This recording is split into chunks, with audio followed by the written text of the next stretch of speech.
So we're going to use a Smart Notebook activity, which we're used to using, about tessellations, an introduction to tessellation. So it's kind of a review for us because we've done this a little bit in the past week, and we've also done this earlier in the school year. When I planned this lesson for tessellations, what I tried to think about was where many of my girls were. And from there, I decided to look for different ways to introduce the lesson. And the one thing that I came up with that I thought would be appropriate for even the lower-end learners versus the higher-end learners and everybody in between was the Smart Notebook lesson. But the first thing that's very important is we have to remember when we're tessellating, we have to make sure we're using polygons. So if they're asking us to circle the polygons below, who thinks that they could come up and maybe circle one for us on the smartboard? Amber, go ahead. Circle any one of them that you think's a polygon. You want the marker? Smart Notebook has a series of lessons that have been created by other educators that any educator with the Smart Board and Smart Notebook software can tap into. So when I began searching for this, I started searching for something that would really take me from the spectrum. If we were looking at grade level, look for something that would take me down to a third grader's level and up on through into middle school. So I found this particular Introduction to Tessellation Smart Notebook activity.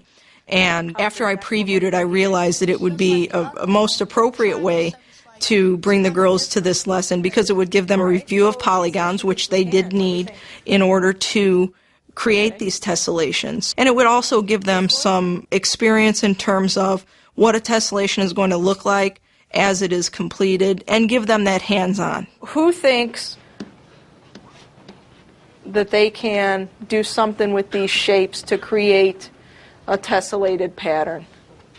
And we can have a few of you ladies come up and you can talk to one another and help one another. Let me have DJ and Ariana and Janae. The three of you ladies go on up there and see what you can do, and try and stand a little slanted so that the people around you can kind of see what's going on here. So what do you think? What should you start doing? Maybe you can like flip them upside down. So they're saying that DJ said maybe they could flip them upside down. When they started putting all this technology in the classroom, there's one thing that I've learned is that you just have to let them have their hands on it. Some are very tentative in terms of what they let the kids do. I'm more of the mind that let them jump right in, and they'll learn with me. And they may learn at a faster pace than I do, but that's okay because they can teach one another, they can teach me, and their learning is going to just be exponentially higher than what it could have been had I just been standing there speaking to them. Okay, so do we think we're ready to take shapes into our hands and create something? Yes. Okay, I'm going to have a few different groups going. I'm going to have Ashley N., Janae, Jasmine, Mariana, and Miriam on the computers in the back, okay? I had already handpicked a group of ladies who I was going to send to the computer because those were the girls that I knew in the back of my mind were going to need that little extra bit of manipulation through the technology in order to complete their tessellation to the best of their ability. So they had that extra bit of practice, not particularly hands-on, but using the technology in order to get a better feel for what they were going to need to do on paper. I also had a group of higher-end ladies kind of hand-picked who I took aside personally, and there were about 3 of them that I gave a more sophisticated type of shape to. So what I have for you ladies are some different types of shapes, okay? And it doesn't matter to me which of you does which shape. Everybody's going to do independently, okay? So I have this particular shape here.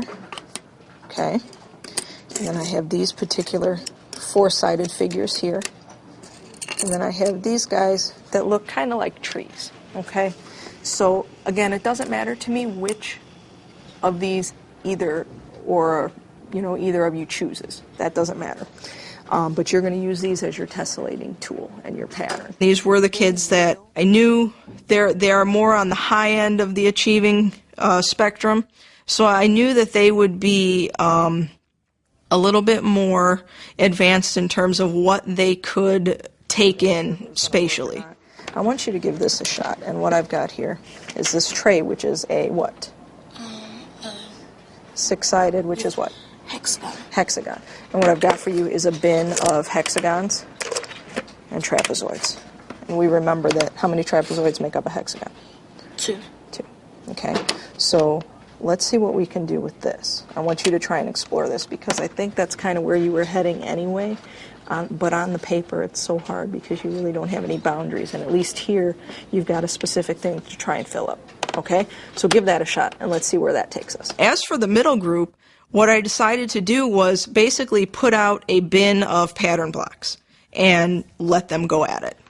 And what I found is, especially with the girls, the more freedom I give them, the more they produce.